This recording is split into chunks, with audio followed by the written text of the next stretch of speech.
Welcome. I am here today with the amazing Jody Clayton, Group Vice President from Oracle, who just finished a little bit ago doing a keynote for us, talking about the future of AI. Jody, why don't we start with, how was your trip in? Super easy? Super easy, Edward. I spent 14 hours getting from Chicago down to Nashville. How was the walk? Yeah, exactly. Through New York. That's perfect. We've been really honored to have you here talking about AI. You've been talking to customers, though, beyond us, people around the world. So far, what's the most surprising thing you've run into when you talk to customers? Yep. By far, it is that customers have not started yet with AI. They're trying to figure out how to get started, and they are looking for advice or someone to tell them how to do it. So help me understand, like when they get going on their journey. I mean, we're all using some aspect of AI in our personal life. How do we bridge that gap? Get people into really understanding if it can make your personal life different, it can make your business life a whole lot more different. Where's that journey begin? It begins with saying, I want to get started. And then from there, the recommendation is don't pick the biggest, baddest project, most complex project. Pick something, start small, but you need to get started. The other thing is most people are using AI, they just don't realize it because of this thing called Gen AI. Everybody thinks that's what AI is. And you and I both know that AI has been around for many decades, and machine learning has been used to help predict outcomes and make things better for many, many years. So give us a couple applications. What could people start? Just a few good use cases in the business AI world. So if you think about anything that is prone to human error, so repetitive tasks that continue, you do the same thing over and over and over each day. So I like to use the taking two documents and matching the information up on them. And if you have somebody that stares at a screen all day long and all they do is compare numbers on one screen to the next, inevitably there's going to be human errors. That is something that AI can do very, very well with almost zero errors. So that would be one place to get started. Yeah, the fact that humans are still having to do that, like I imagine like cave people going, ugh, this rock looked like this rock. Computers are remarkably good at seeing if X equals Y. Yeah.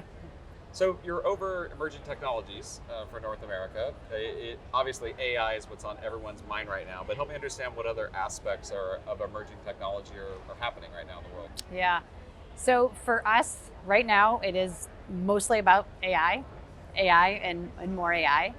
But things like IoT, NLP, all those types of things are areas where we're starting to see surface more. And I think a lot of it is because AI is bringing it together. So you talk about a digital assistant and what the digital assistant is bringing to any human behind the scenes. You can interact with any computer through any way, just speaking in natural language. One of the things that recently surprised the stock market is how involved Oracle has been in artificial intelligence. If you go back and look at the stock, they just hit a record high. If you go back and look, it periodically goes up slowly and then it goes up fast, goes up slowly and goes up fast. When Oracle says, you know what we've been doing for a while and you just found out about it. Roughly when did Oracle start doing AI? Was it a year ago or? So Oracle's been doing AI for well over a couple decades. So in the early 2000s, we started building it into the machine learning into the database.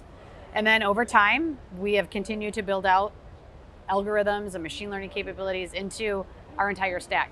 Now, in the last 4 to 5 years, Oracle has spent an immense amount of time in the infrastructure layer.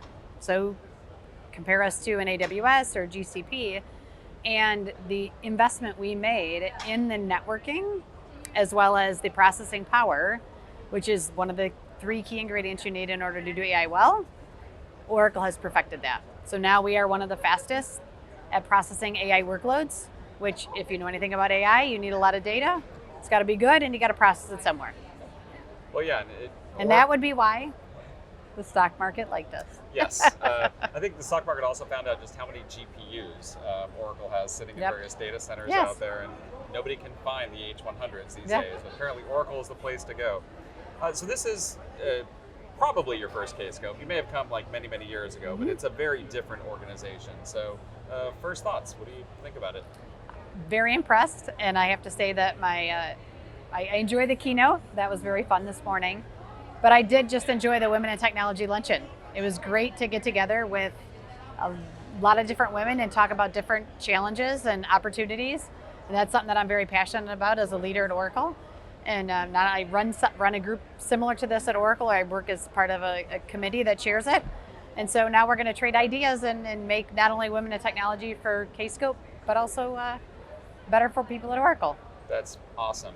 Which brings us to a wonderful question to close on. If you could talk to all the aspiring young women leaders out there in ODTUG land, give them a bit of advice. Yep. So my first bit of advice is put yourself out there and try it. Build out a network of individuals that are doing exactly the same thing that you are, and you never know what you may find. And that there's a lot of different things that you can do, and don't ever think that you can't do it. Awesome. Thank you so much for coming out here to Nashville. We hope to see you again next year in Grapevine, Texas, outside of DFW. Thank you, everybody, for listening in.